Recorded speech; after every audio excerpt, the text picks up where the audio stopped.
Civil services exam का optional identify करना, finalise करना is a very difficult task for a lot of aspirants, for a lot of students. Normally हम लोग ये decision बहुत emotionally लेते हैं, बट एक्चुअल में ये डिसीजन थोड़ा साइंटिफिकली, थोड़ा ऑर्गेनाइज करके हमें लेना चाहिए। If we can actually get pass the emotions and finalise, identify कि किस तरह से हमें फिगर आउट करना है कि एग्जैक्टली ऑप्शनल कौन सा लेना है और क्यों लेना है, if we can create a rational reason behind it, then automatically हमारा डिसीजन ज़्यादा अच्छा होगा। नंबर वन, हमारा डिसीजन कन्फ्यूजन कम क्रिएट करेगा, will be more satisfied with our decision, और वो रिजल्ट में भी रिफ्लेक्ट कर सकता है, रिफ्लेक्ट करने के चांसेस बढ़ जाते हैं, प्रोबेबिलिटी बढ़ जाती है।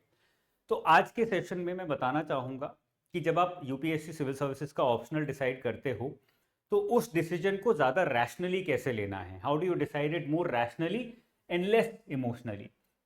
मैंने 5-6 मेजर मेजर पैरामीटर्स आइडेंटिफाई किए हैं। इन पैरामीटर्स के थ्रू जाएंगे और समझने की कोशिश करेंगे। तो अगर ऑप्शनल में कंफ्यूजन हो रहा है, then listen to me very carefully. अगले 10-15 मिनट मुझे दो। 10-15 मिनट में मैं आपको बहुत अच्छे अच्छे पैरामीटर्स बताऊंगा, इसके बेसिस पे ज़्यादा रैशनली अपना डिसीजन ले सकते हो। लगेगा कि कुछ पैरामीटर्स मुझे आते हैं, ये तो मैं ऑलरेडी कंसिडर कर रहा हूँ, बट हो सकता है एक दो पैरामीटर्स छोड़ रहे हो, और वो ही सारा डिफरेंस क्रिएट कर सकते हैं। इसलिए देखो तो पूरी वीडियो देखो, नहीं देखो तो कुछ मत देखो, ठीक है। सबसे पहला पैरामीटर, सबसे इंपॉर्टेंट पैरामीटर, सबसे basic parameter is your graduation. मेरी ग्रेजुएशन किस सब्जेक्ट में है, सबसे पहले वो एक पैरामीटर होना चाहिए in deciding what optional do you want to take और should you be taking in order to clear the examination in your first attempt itself, ठीक है ना। एक मिनट, यस, मैं आपको दिखा देता हूं ग्रेजुएशन के अंदर अंदर मुझे क्या क्या क्वेश्चंस अपने आप से पूछने हैं। अगर ग्रेजुएशन सब्जेक्ट आपका ऑप्शनल अवेलेबल है, जैसे कि मेरा ग्रेजुएशन कॉमर्स में है, मास्टर्स कॉमर्स में है, तो commerce as an optional available है। मेरा ग्रेजुएशन कॉमर्स में है, मास्टर्स एमबीए मैंने किया है, मैनेजमेंट भी अवेलेबल है। मैंने ऑप्शनल ग्रेजुएशन पीएसआईआर में किया है, पॉलिटिकल साइंस में, वो अवेलेबल है। मैंने अपनी ग्रेजुएशन में बीटेक किया है, बीटेक में अलग अलग सब्जेक्ट्स हैं, but B Tech as an optional available नहीं है। या तो मैं केमिस्ट्री लूँ, फिजिक्स लूँ, मैथ्स लूँ, but B Tech as an optional available नहीं है। तो उनको कंफ्यूजन वहां पे होता है। बट अगर if your graduation subject is available as your optional, then it should be your first priority. Now it doesn't mean कि फर्स्ट प्रायोरिटी है तो जो मेरा ग्रेजुएशन सब्जेक्ट है मैं वो ही लूंगा, no, because all these parameters together are going to help you decide what optional do you take. But ये फर्स्ट प्रायोरिटी बन गया, मतलब मैं चाहूंगा, मुझे चाहना चाहिए कि मैं यही अपना ऑप्शनल रखूं। वाई? बिकॉज मैं ऑलरेडी वो 3 साल से 4 साल से पढ़ता आ रहा हूं। It makes more sense for me to pick it up, because मुझे वहां पे एफर्ट कम लगाना पड़ेगा, शुरू से नहीं पढ़ना पड़ेगा। मैं ऑलरेडी बहुत सारी चीज़ें पढ़ चुका हूँ, बहुत सारी चीज़ें जानता हूँ। They will help me in my preparation, मेरा टाइम कम लगेगा, मेरी प्रिपरेशन ज़्यादा हो सकती है। So it becomes your first priority automatically if your graduation subject is available as an optional. If graduation subject is unavailable, तो आप जो और 4 पॉइंट्स हैं वो यूज करके डिसाइड कर सकते हो। फिर ये फर्स्ट पॉइंट आपका इरेलेवेंट हो गया, आपने वो हटा ही दिया। That is how your decision becomes more scientific slowly and steadily. Second decision, second parameter क्या होगा? List of your interest. आपको बैठ के लिखना है कि मेरे इंटरेस्ट किस किस चीज में है। बट जब आप डिसाइड करते हो कि मेरे इंटरेस्ट किस किस चीज में है, then look at the entire syllabus of that optional as well. एक एग्जांपल देता हूं, बहुत सारे स्टूडेंट्स हैं जो इंटरनेशनल रिलेशंस में बहुत इंटरेस्टेड होते हैं, but they don't see the entire syllabus of PSIR as an optional, जहां पे political science and international relations दोनों आते हैं। उनको लगता है इंटरनेशनल रिलेशंस में इंटरेस्ट है, बहुत ज़्यादा पढ़ा नहीं है, बट इंटरेस्टिंग लगता है, तो पीएसआईआर ले लेता हूँ। बट पीएसआईआर में खाली आईआर नहीं है, पीएसपी है। उस पीएस के सिलेबस को देखना ज़रूरी है, उस पीएस के सिलेबस को समझना ज़रूरी है, थोड़ा गूगल करना ज़रूरी है कि हर सिलेबस के हर पॉइंट में मुझे क्या पढ़ना पड़ेगा। विकीपीडिया के पॉइंट्स भी डाल दोगे तो आपको क्लैरिटी मिल जाएगी कि हाँ यार, ये मुझे ब्रॉडली पढ़ना पड़ेगा। बहुत सारे पीएसआईआर के स्टूडेंट्स पॉलिटिकल थ्योरिस्ट में फंस जाते हैं, उनको पॉलिटिकल थ्योरिस्ट की थ्योरीज समझ नहीं आती, एक्सप्रेशन नहीं आता, क्लैरिटी नहीं आती, उसमें ही 2-3 साल निकाल देते हैं।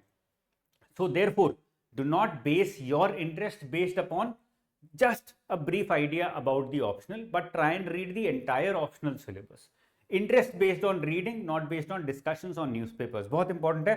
न्यूज़पेपर के बेसिस पे, डिस्कशन के बेसिस पे don't come to a conclusion immediately कि ये ऑप्शनल ले लेता हूं क्योंकि मुझे इसमें इंटरेस्ट है। नहीं, पूरा ऑप्शनल देखिए, सारा सब्जेक्ट देखिए, सारे सिलेबस देखिए, उसके बाद डिसाइड करिएगा कि ये ऑप्शनल मेरे लिए है या नहीं है, मुझे समझ आ रहा है या नहीं आ रहा है। बहुत सिंपल है, PSIR ऑप्शनल के सारे पॉइंट्स निकाले, सारा सिलेबस निकाला, सबको गूगल किया और सबका विकी पेज चले गए, विकी पेज पे पढ़ा बैठ के आराम से। 10-15 दिन लगेंगे इस एक्सरसाइज में, बट 10-15 दिन के बाद क्लैरिटी आ जाएगी कि हाँ यार समझ आ रहा है, 50-50 भी समझ आ रहा है, तो I think I can pull it off. But बिल्कुल गोल हो, बिल्कुल इंटरेस्ट नहीं आ रहा, दैट मीन्स आपका इंटरेस्ट एक्चुअली ये है नहीं, लगता था कि शायद है बट नहीं है। न्यूज़पेपर के बेसिस पे आधी अधूरी इंफॉर्मेशन पे डिसीजन ना लें। This is your second point, second parameter जो आपको डिसाइड करने में हेल्प करेगा कि एक्चुअल में इंटरेस्ट किस चीज में है, एक्चुअल में कहाँ पे सबसे ज्यादा स्कोर कर सकते हो। At the end of the day this is an exam जहां पे आपको स्कोर करके एग्जाम निकालना है, आपको PhD नहीं करनी है, इसीलिए इंटरेस्ट को अलाइन करना जरूरी है स्कोर्स के साथ भी। थर्ड पैरामीटर पे आते हैं, टेक्निकलिटी इन द सब्जेक्ट।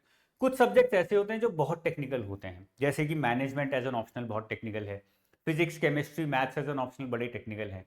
अब इन टेक्निकलिटीज की वजह से इसमें कंपटीशन कम होता है, स्कोर हाई करने का ज्यादा चांसेस होते हैं, but at the same time difficulty level भी ज्यादा होता है, क्योंकि टेक्निकल है तो डिफिकल्ट होगा।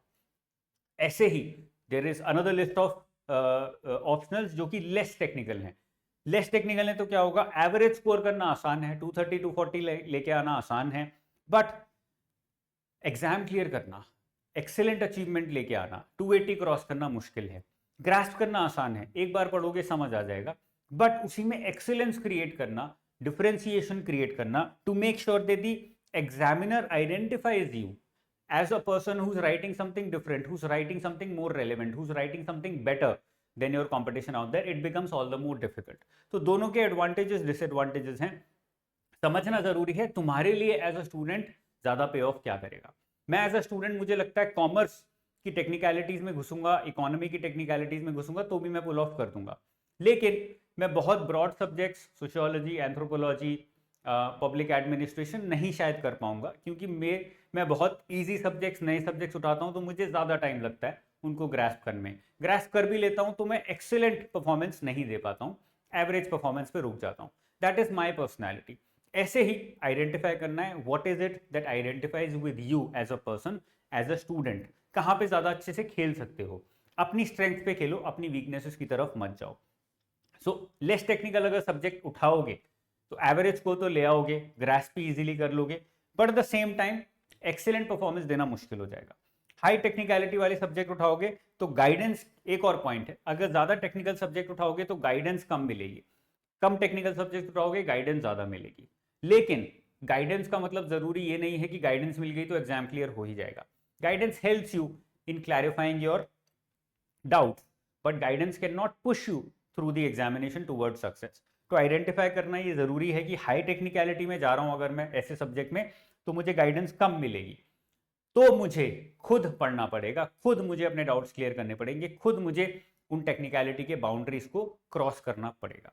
अगर वो दम है, अगर वो कर सकते हो, then why not go with it. अगर लगता है कि मैं नहीं कर पाऊंगा, मेरे अंदर वो स्किल नहीं है, then find something less technical, तब लेस टेक्निकलिटी वाला सब्जेक्ट आपको उठाना है। Point number 4 and point number 5 दोनों का सोल्यूशन एक साथ मिलेगा।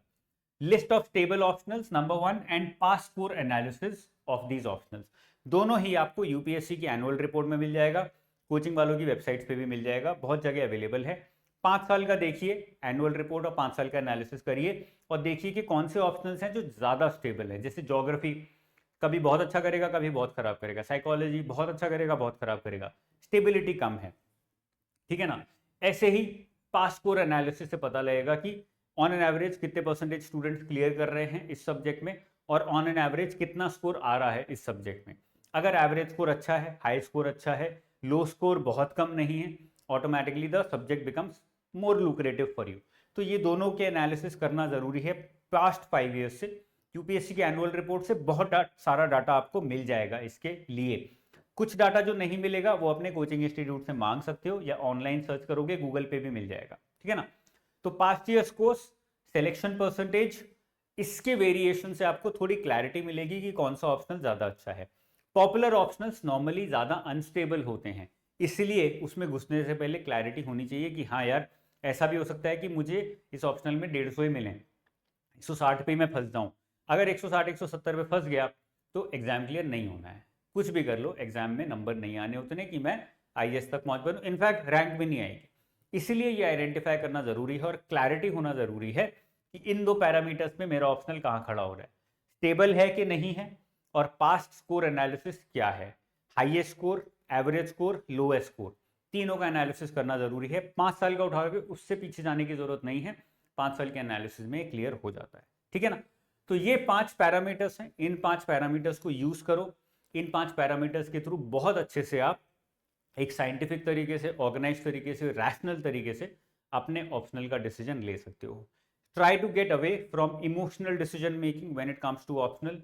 Try to make it more scientific, more structured, more rational.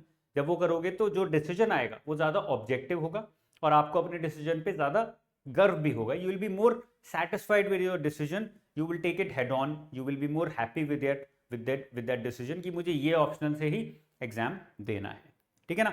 That is all from my side. If you have any doubts, if you want to ask anything, put it down in the comment section below. Keep studying hard. I'll see you very soon. All the best. Bye bye. Jai Hind.